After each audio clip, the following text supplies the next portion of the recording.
See, Abakari is a thief, a policeman that was given fish to keep this fish in a basket, and when they give us, the people, the owners of the fish, turn their back, the policeman, the super cop, Onyochi Abakari, he ate the whole fish.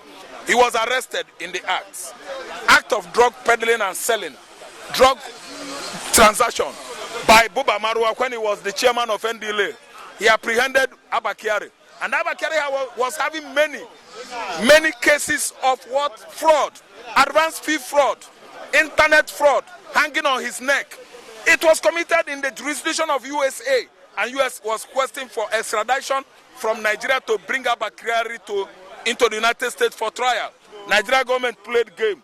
They turned the matter upside down. They begin to dance around, coming out with filthy excuses and what reasons why they should not extradite this thief into the United States. They allow a thief today to be staying and living a life, a big life, a life like a big man in the custody of DSS. Today, his mother is dead, a thief, a killer, a murderess whose activities across Nigeria orchestrated what happened in 2020 as NSAS brutality. I partake in the drama NSAS brutality. I was one of the characters there, so I'm so conversant with all his skills, with all his illegal activities when he was back up in Nigeria. It's now playing out that Nigeria has allowed him to go and bury his mother, while Nigeria could not allow Nnamdi Kanu a pardon, even a space, even freedom to get off the cage. This place is not one Nigeria, it is Fulani Nigeria. Yoruba Nigeria. But the rest of them in power. It's not Igbo man Nigeria. But do you think if he's a common man, if there's been a common man that's in the prison, do you think they would have given him bail? Just like where I'm heading to. That's why I told you that Nnamdi Kanu was denied bail, denied pardon or freedom to go and bury his father.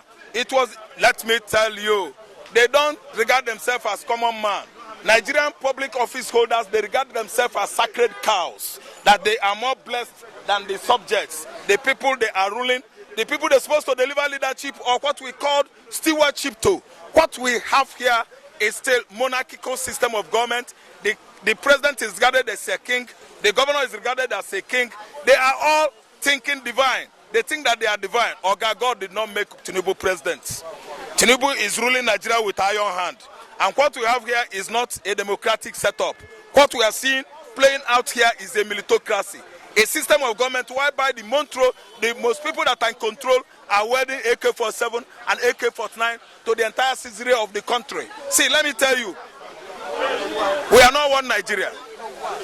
They can never allow a common man to get off the hook or to get off the cage. But if it is a policeman or a soldier, a former military or governor or minister, they have put it down in the constitution. They are there to enjoy our commonwealth, to enjoy freedom here, to mesmerize the law, to rubbish the law, to not even obey the court because they work in the federal agencies before. Don't you know that a president and the governors, they don't respect the law? Nigerian constitution is their own stooge. They use it as their footmat. Nigerian constitution is nothing to Nigerian president. Anybody that served in the public offices in Nigeria are scot-free. They can go scot-free if they do anything. They have freedom, they enjoy it, even if it can injure the law. Nigerian constitution is not for Nigerian public office holders. They are lawless. But some will say that, why is it that the northern part of Nigeria and Fulani, why is it that most time they gain privilege that other tribes do not get in Nigeria? They are the ones that are wearing the gun. They hold the military AK-47, AK-59. They are the ones that are armed. It is the Fulanis that have occupied all the police formation, all the police position in the police force today in Nigeria.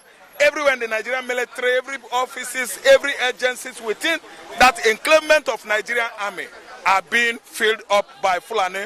Niger Republic, people from Mali, people from Chad, Fulani Hausa in the north, they are always chief of the army staff.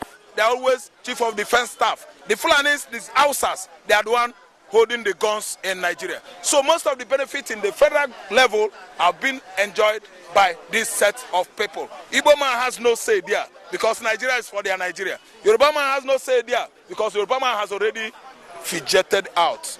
shaken as cowards they are. Fulani does not even have to occupy any position whatsoever in this government if they could actually screen and investigate properly what happened, what Buhari did during his regime. He apparently gave up to 96 official positions from the federal level to his brothers Fulani and Hausa in the north. Today, check Tinubu's appointments. How many Igbo men are there? What are the positions given to the Igbo man? See, let me tell you, Wike is not an Igbo man, he said it. And we're not regarding him as an Igbo. Omar himself is an Igbo from Ebonyi.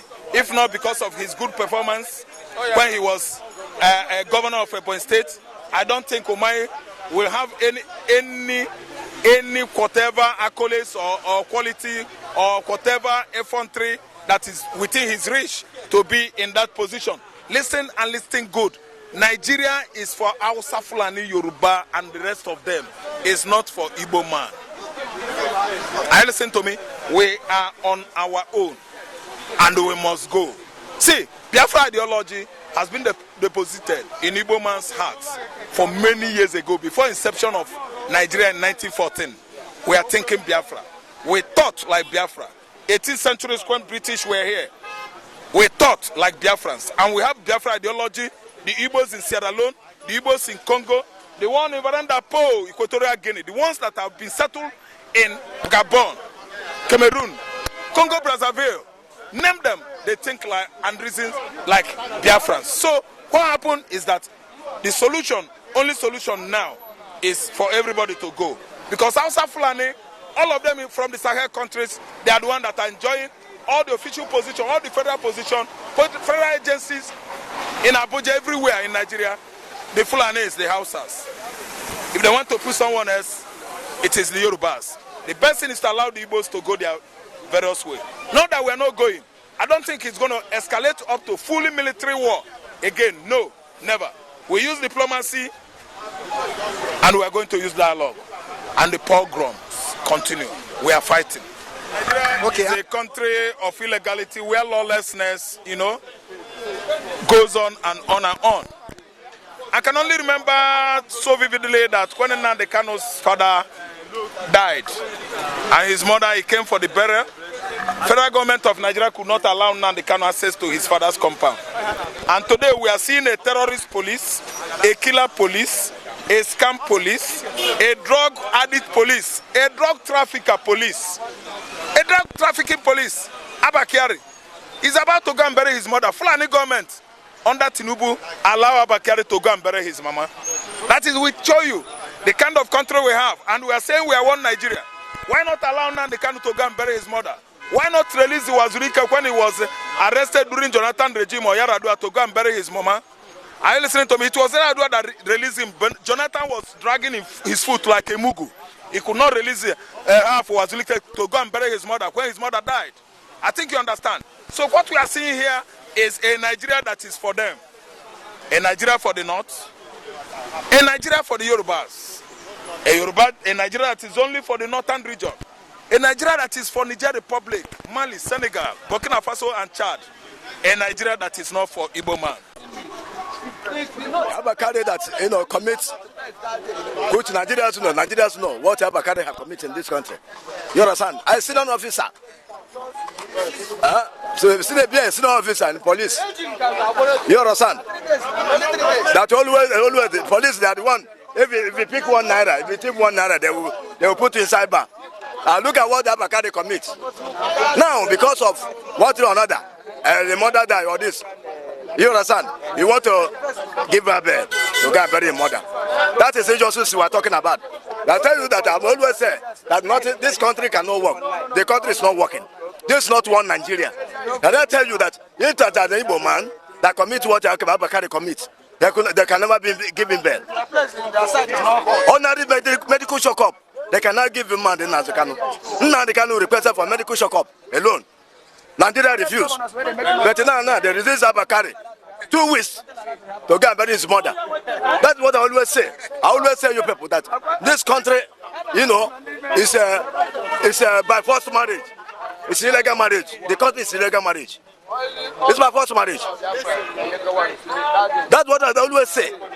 that hatred in this country, hatred that Nigeria have in the southeast, always show to the world. Everybody has seen what is going on now. The whole world has seen. The whole world have seen everything. The whole world are here. Their ear is open now. They heard everything now. Now they want to give him. They don't want to release him to go and bury his mother. After what is committed, what have committed? As a senior officer. Now you want to give a bed to go and bury his mother. What of Nnamdi Kanu? Can't you give him a free distance, order 1 week for medical checkup alone? He refused. That's what I always say. I always say it. Nigeria is not one. Nigeria belongs to 2 regions. I always say it. It belongs to 2 regions, the west and the north. Nigeria belongs to the west and the north. Where you are looking, if you look at Nigeria, if you look to it, then Nigeria belongs to 3 regions. The region, I mean, the west and the north, they are the one. But if you want to belong to everybody, what does Nnamdi Kanu commit? You cannot give him chance to go and do the name, to make the see his daughter. Now, because of it, then them. Of course, they are the owner of the country.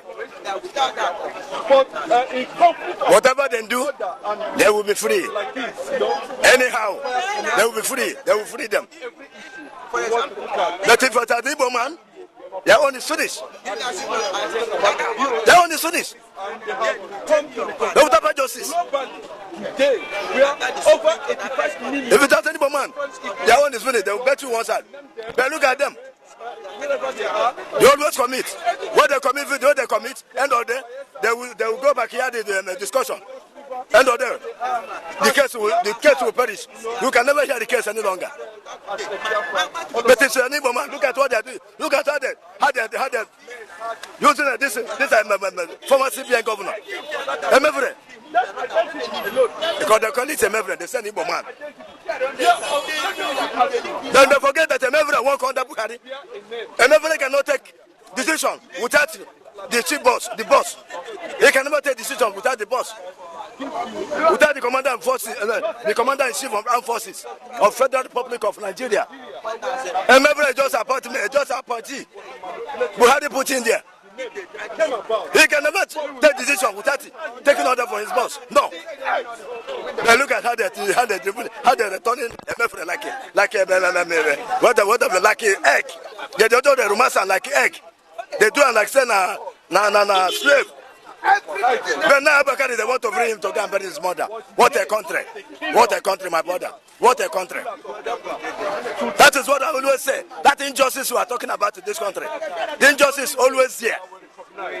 Injustice is always here. To be learned for those of them. But let me ask you. Commit. Not that I will commit. They will be free. They will free them. End of the day. The case will never hear the case. They will die the case. Silently. The West will commit. End of the day. They will silence the case. Come to Easterners. Nobody. The whole world will hear about East. The whole world will hear. You hear about the crime. Understand that whenever very well. Then they will use Igbo man to the play drum.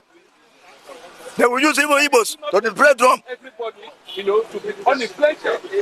People are inflation. That's what I always say. The Nigeria belongs to 3 regions. Yes, it belongs to 3 regions, the west and the north. They are the owner of the country. That is why I always say, let's go to the round table. That's why I always say, let's go to the round table and discuss about this country. Else he cannot give the one where belong to Opara. Nigeria can never be. This is party government. That's what they are doing. The west and the north and the west. The west and the north. The west and the north. That's what Nigeria belongs to. You can see what is going on. You can see how they are romancing, how they are playing their mass, how they are playing their game. Look at it. Because of the Sanabusa man, now they want to free him to go and bury his mother. What of Igbo man? What of Nnamdi Kanu? Give him chance to go and see his daughter. Say no. What we know. Remove him for the DSS custody. Put him for the other one. I say no. Allow him to change his clothes. I say no. But Abakari is enjoying there. Over the back. He said everything's free. It's okay for him there. Nnamdi Kanu to change one cloth, to change a cloth. Nigeria refused. Always say that whatever they saw, they will surely repeat. They will surely repeat against the Easterners. And if there's going to be any kind of division, it's left for any. That's what I always say it. Let me give you. Nigeria cannot work. If you look at Can't region say that it's belong to them. When you look, looking at it, if you look at it very deeply, you will see that the Nigeria system, he works for the two regions, the west and the north. But a particular man called the Igbo man is attachment. The Easterners attachment, as far as Nigeria is concerned. to support ANC. So what are we talking? The whole world have seen it now. And when they said the whole world have seen what is going on. we cannot continue The injustice I'm always talking about. The hatred. They marginalize. They marginalize against the Easterners. And you tell me that Nigeria will be? Let's go to the round table. Let's discuss. Give the one way below to Govt to Govt. You think dialogue is the solution? The dialogue will be solved. If they refuse to dialogue, let's go to the referendum. That is it. Let's go to referendum. Let's go to referendum because Nigeria is not working. We are not. Anybody that have common sense will know that Nigeria is not working. And you can see as everybody is Japa. Everyone is Japa every day by day. People are Japa. People are locating. I mean, people are living Lagos, living north. So where they come from? Because the frustration is too much. Mostly the Easterners. Here we are. That is it. That's what we're talking. Thank you very much. Wait. And I'm sorry. I'll say okay. If Abakari were to be a common man, like normal person, do you think they'll give him that bail? If Abakari, if normal man went inside bail, inside prison, do you think they'll give him chance to go for that bail? No, because of his level. Because of his level. And be another man. Be another man also. You understand? Be another man. As long as he's a senior member of the society among them. That is why they recognize it. That's why they remember him. That's why they remember that the mother's late. That they should come out and go and bury his mother. 2 weeks. After the 2 weeks, they are talking about the bed, totally bed. I had it. There's after the 2 weeks, they will come. When they come back, they will talk about totally bed. So the case will just die. Watch and see. That's what I always say. The case will just die. Like the Magu case. Do you hear about Magu again? That's Nigeria for you. But if you are an Igbo man, they will make sure that Igbo man rotting over there. That is what the injustice that I'm always talking about. The injustice and the hatred. And tribalism. That I always say. That is it. If I thought it's a common man, hence is for not, they will release him. They will release him. But Igbo man, you can never understand how the man go. They will just make sure say he credits for that custody. They will make sure say he died over there. They will see. Nobody will know how the matter. Nobody will know how the Igbo man go. He will just die there. But their own, they will papa justice. That is it.